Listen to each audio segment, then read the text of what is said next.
Dolphins, your daily Miami Dolphins podcast, part of the Locked On Podcast Network, your team every day.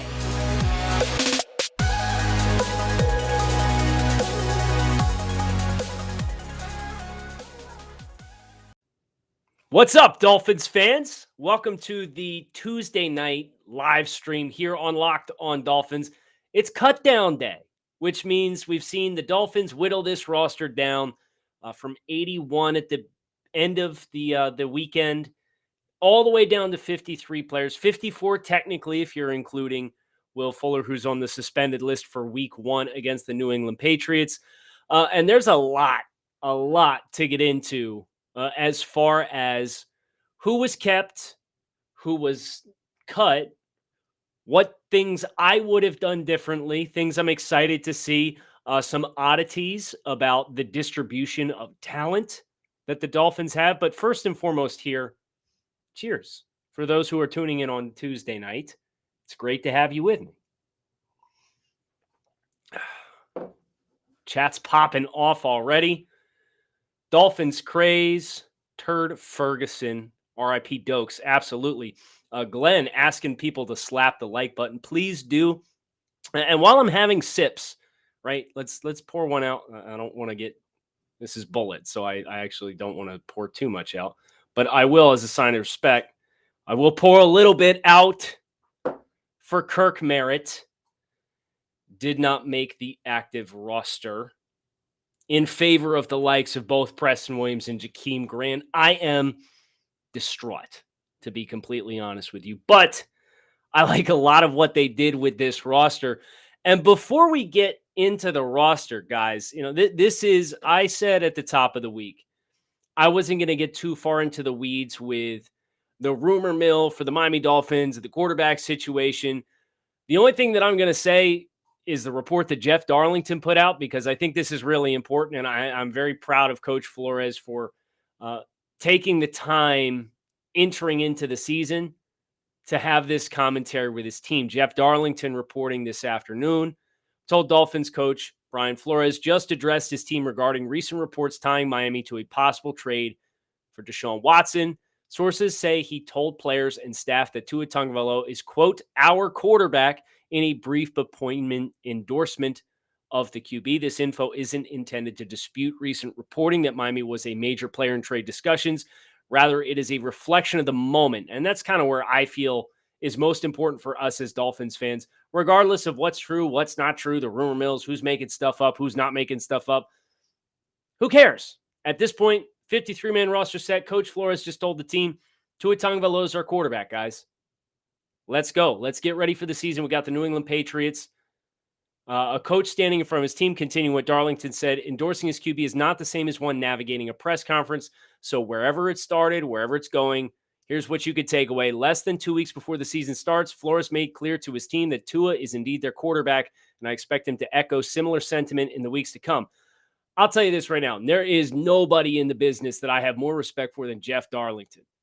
Jeff Darlington's one of the best. And sometimes, you know, I've been in sports media enough. I don't have a background in journalism or anything like that. Hi, Chris. Thanks for tuning in. But what I do have is 9 years. Geez, I'm getting up there, guys. 9 years of experience in this space, just kind of from starting and doing it on my own. And I think the wording, the verbiage, and what Jeff is saying without directly coming out and saying it is a lot.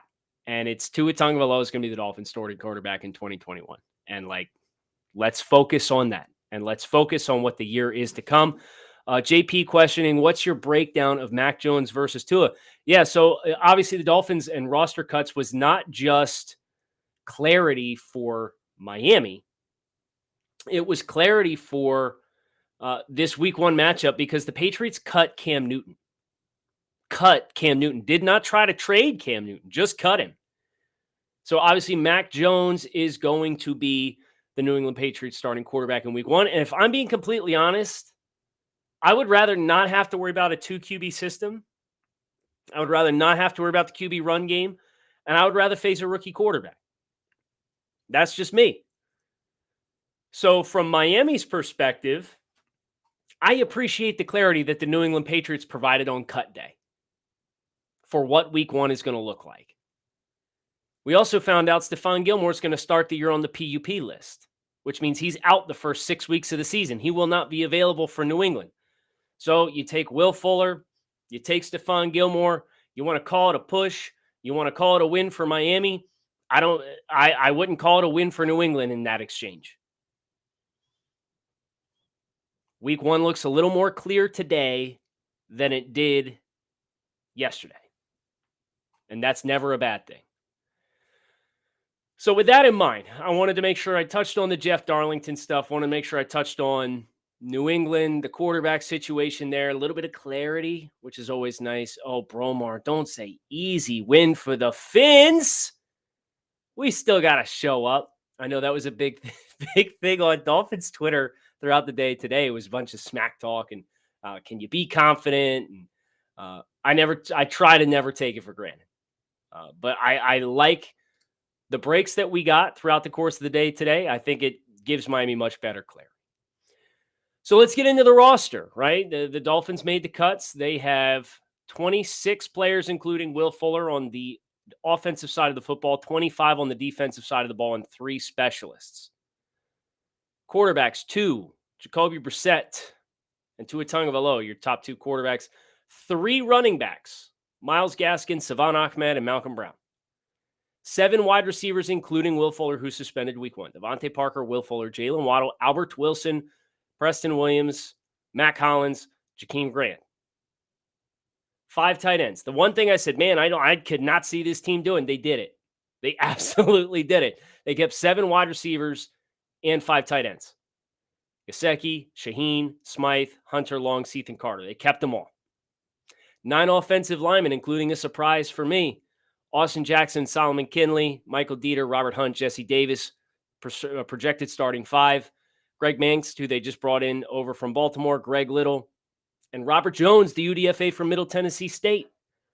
I'd heard for quite a while, the Dolphins really liked Robert Jones. They obviously gave him a lot of money to bring him in. We talked to our good buddy Joe Rose, and neither one of us felt really confident that he was going to make the cut.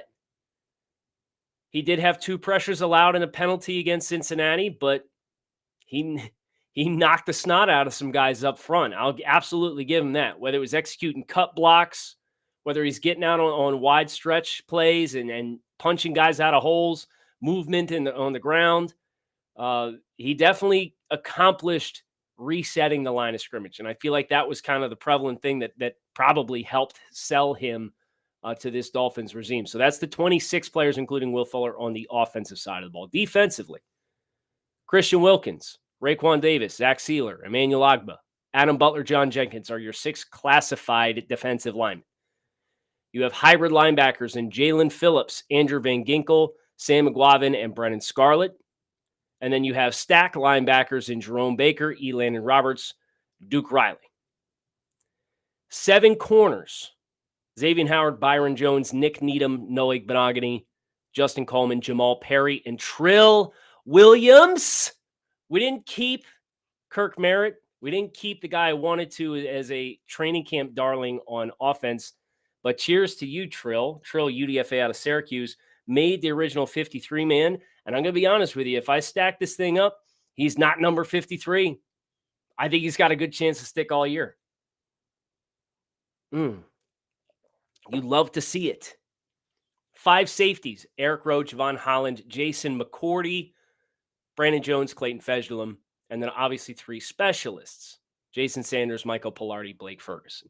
So that's the roster. That's where we stand as it pertains to who is on the roster. Obviously, we got to get into cuts. We got to get into things I would have done differently. But before we do, it is that time of year again, my friends. All eyes back on the gridiron for the start of football season. And as always, BetOnline is your number 1 spot for all the pro and college action this season. Get all the updated odds, props, and contests, including the $500,000 NFL Mega Contest and the $200,000 NFL Survivor Contest, open now at BetOnline. Head over to the website or use your mobile device to sign up today and receive a 100% welcome bonus. Be sure to take advantage of their opening day super promo. You can make a bet on the Thursday, September 9th season opener between the Bucs and Cowboys. And if you lose, Your wager will be refunded up to $25 for new customers only when signing up and using promo code NFL100. BetOnline, your online sportsbook experts, promo code Locked On. So some questions in the comments. JP, I appreciate the love. I am thrilled to see everybody is as thrilled as I am for Trill making the roster. Dolphins Craze wants to know why so many Dolphins fans were legit upset that Reed Sinnett got cut. I don't know. Obviously, I think Reed is a player that if we lost him in the waiver process, I'd be pretty disheartened. But at the same time, this was the conflict. This was the trouble you were going to have because this roster has talent, top to bottom. The fact that there were like 4 guys that got cut, that were pissed got cut, is an indication of the depth of the roster and the competitiveness of the roster and all of the criticisms that Chris Greer was getting yesterday because he cut Bernard McKinney and everybody lost their minds over it. Well, it turns out this roster looks pretty damn good. Obviously, there are warts on this roster. There's experience issues on the offensive line. There's durability issues with the wide receiver room. I'm concerned about the depth at linebacker, which is why I would have kept Bernard McKinney as one of the guys that I would have done differently than what Miami did. I probably wouldn't have found a way to make it work for Jakeem Grant. I probably would have just kept Kirk Merritt over either him or Preston Williams. There are things that I would do differently. But the fact that we're looking at the cuts and it's like, man, McKinney got cut. Man, Merritt got cut. Man, I can't believe Reed Sinnett got cut. Jared Dokes got cut. We thought Jared Dokes ran hard in the preseason. He did. And running back's a little different, right? Because the numbers game there is weird to have 3. That tells me they're picking somebody up. They're either in the process of facilitating a trade or they're going to comb through the waiver wire and they're going to pick somebody up. And that's the most anticlimactic thing about the roster cuts to 53 is everybody gets the waiver wire stuff. And what ends up happening from there is a couple of guys that have that collective sigh of relief because they made the roster. It turns out they end up getting cut the day after because of the talent that's available. I mean, you're talking 1,000 guys getting cut today, which is just awful from like a 1,000 guys losing jobs perspective. Now, thankfully, with the expanded practice squads and things like that, there's going to be more opportunity for these guys to stay with teams throughout the course of the season. But yeah, that 3 at running back is an oddity. It's not something I would expect them to carry into the regular season.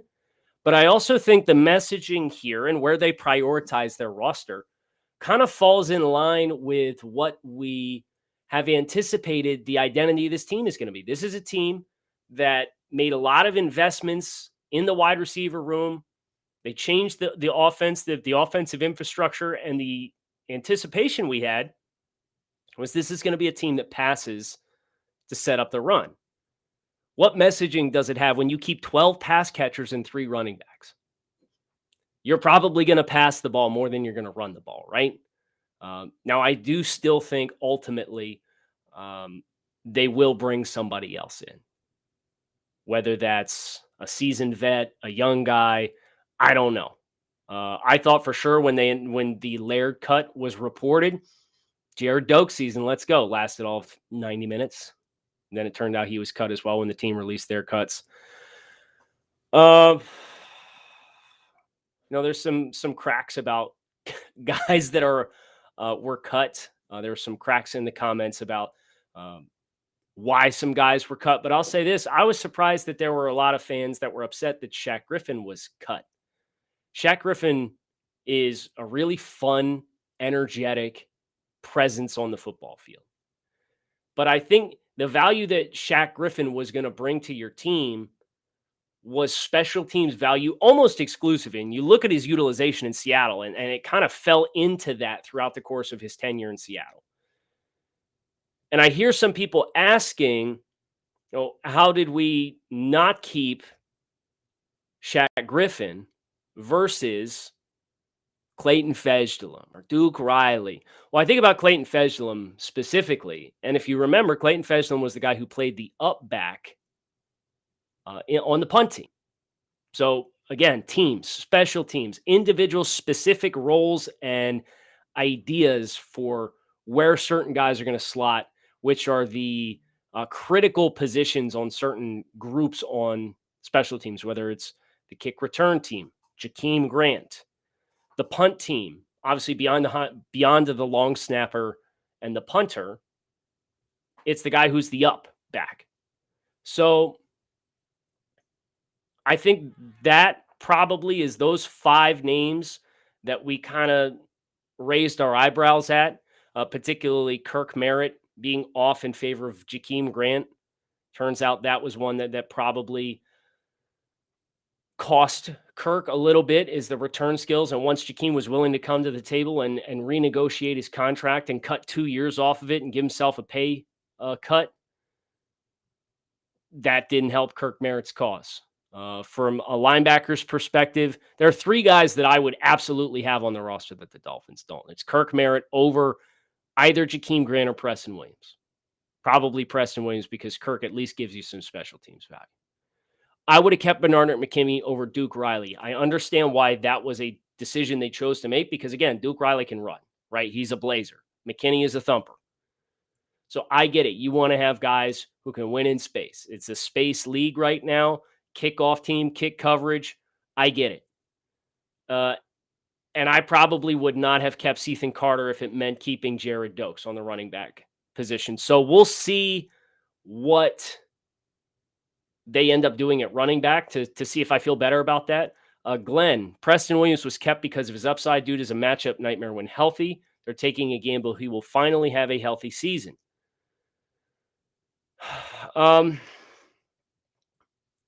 I think upside is, he definitely has upside, but he's also extremely erratic. Even when he's healthy, it drops. Separation. I just got done watching the All-22, the Cincinnati game. He struggled with separation as far as being able to create space against the corners that played for Cincinnati. And whether it was hard angled routes or it was routes that ran vertically down the field. And at some point, you got to be worried about a guy who wasn't super dynamic with his pro day testing. I think he's a better functional athlete than he is a testing athlete. But at what point do the injuries, he's had 2 lower body injuries that were season enders in 2 years, foot and knee. Is that concerning? What is that going to do for his athleticism? We obviously saw Albert Wilson and his hip injury is a little different, and every injury is different, so I get that. But it took Albert Wilson a long time to get back to explosiveness that we held in his regard. And Preston was already not an explosive athlete. So I hear what you're saying with Preston Williams, but he's really going to have to show out in a big way. Couple other questions. Ben, I could do a whole podcast on what my 3 favorite cocktails are. I'm going to be completely honest with you. Doug, we should have traded Malcolm Brown to the Rams. Am I right? Maybe if we could have swung it before the Rams got Sony Michel. Once they got Sony Michel, it was all bets were off. One of the other big questions that's really popping here in the comments is who's in danger now, right? We're looking at, kind of went through what the 53-man is. We've gone through some names that I was disheartened to see not stay, was disheartened to, or things I would have done differently. Who are the bubble guys now?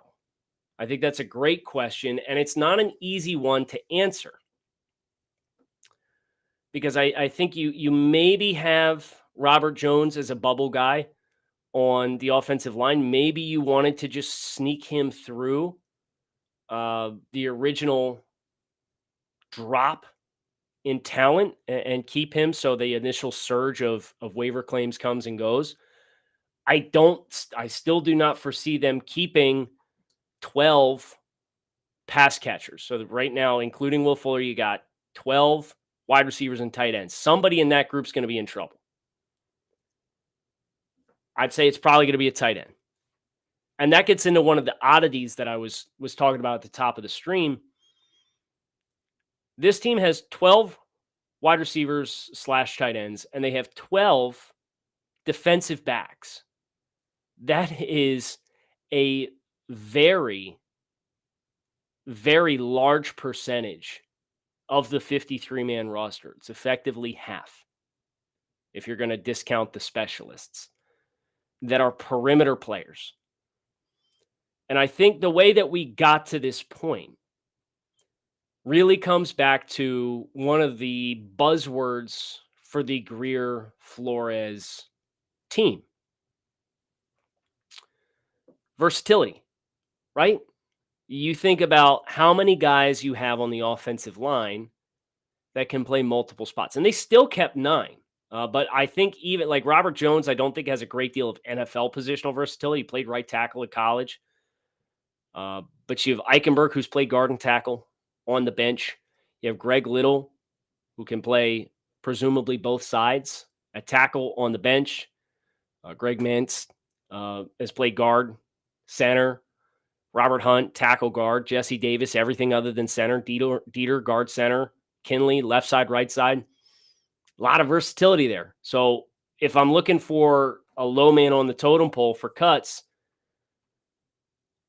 Robert Jones might be one that is going to have a hard time sticking.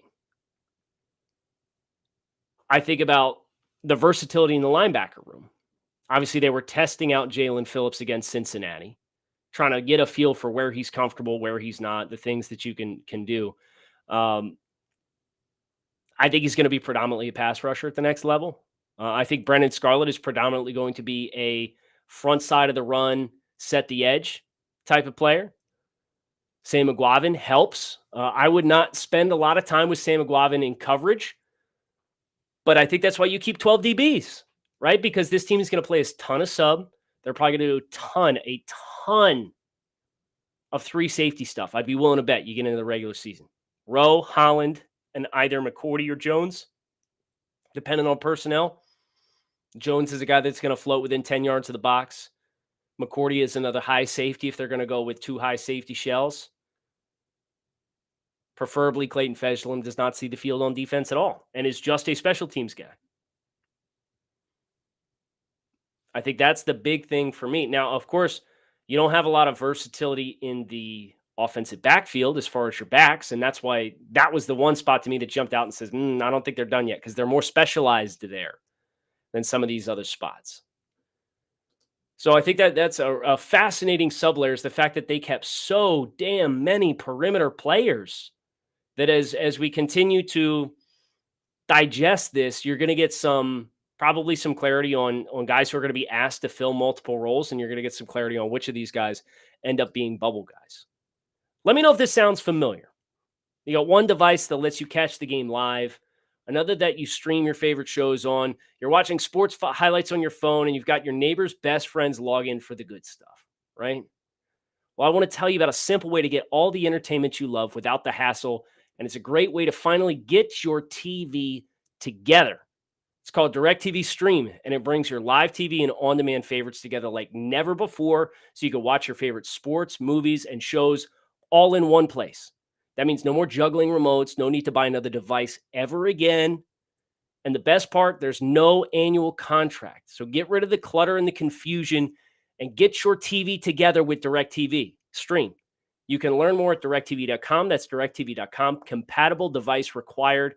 Content varies by package. Content also varies depending on what box of Built Bar you buy. Built Bar is a protein bar that tastes like candy bar. It's a blue chip, top of the first round caliber protein bar. They're high in protein, high in fiber, low in calories, low in sugar. Best of all, whether you're looking for something that's grab and go, keto friendly, you name it, Built Bar can be it. They're easy to eat. They're delicious. They got 10 flavors to choose from. And right now you can visit BuiltBar.com, use promo code LOCKED15 and save 15% off your next order. That's BuiltBar.com, promo code LOCKED15 to save 15% off your next order of the world's most delicious protein bar. Okay, so the comments, you guys have been absolute monsters in the comments tonight. You were on one. You're absolutely on one. And I'm going to be honest, I'm doing this thing live with the YouTube stream. We're also using this for the podcast feed. But at the same time, I'm still getting a feel on how much I want to feed the beast here. Feed the beast. And that's exactly what you guys have been. I'm getting questions. No one wants to know what my plan is with the haircut, right? Am I growing it long? Just haven't had time for a cut. There's an advertisement read in here that I'm going to spare you because we're just coming off other advertisement reads. But my hair is where it is now versus what it used to be because I used to not be able to grow my hair. I wouldn't voluntarily wear that hairdo if I didn't have to. We're getting comments. JP wants to know, what's your scouting report on Mac Jones? Do you agree with Nick Saban that Tua is a better quarterback? So that's JT's quote or JP's quote. So if that's not factually correct, you guys can't get mad at me. I'm going to tell you right now. But I think Tua Tagovailoa's ceiling as a quarterback is much higher than Mac's. I was underwhelmed with Mac from an arm talent and throwing ability perspective. Throwing on the move, actual mobility itself, arm velocity. Mac is more of a traditional pocket passer.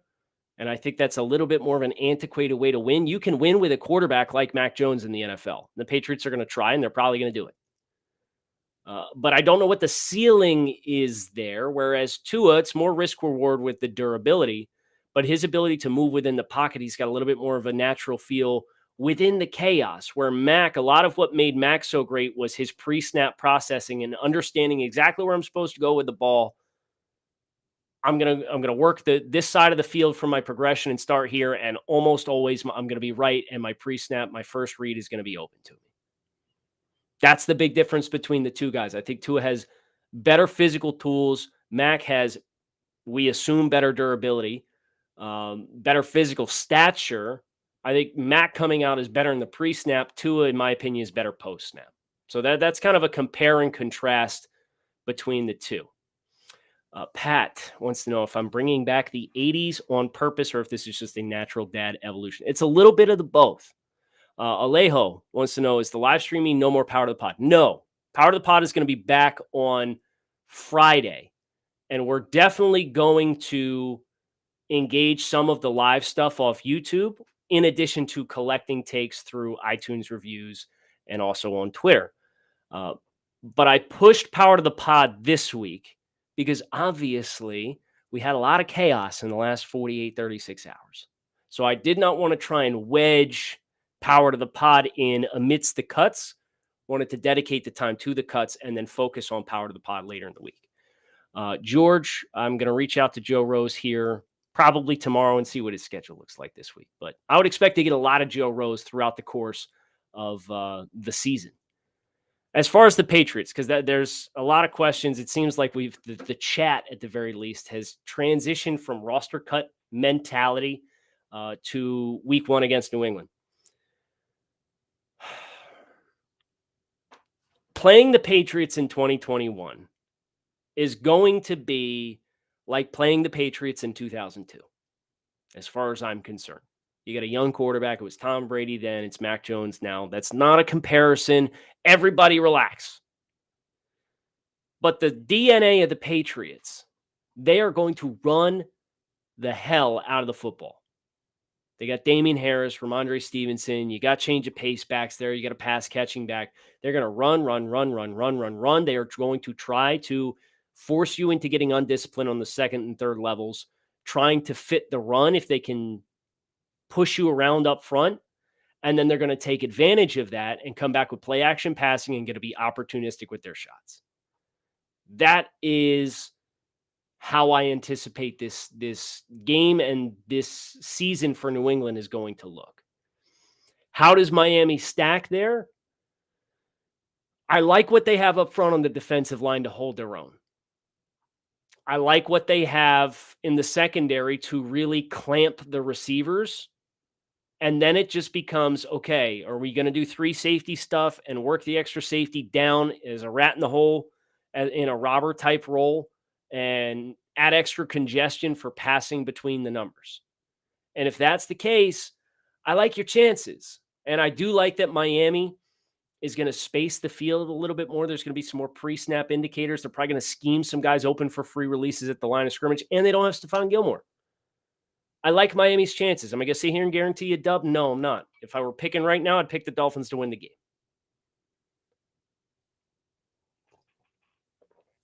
Noah, no, Rob Gronkowski does not have the angle. I just checked.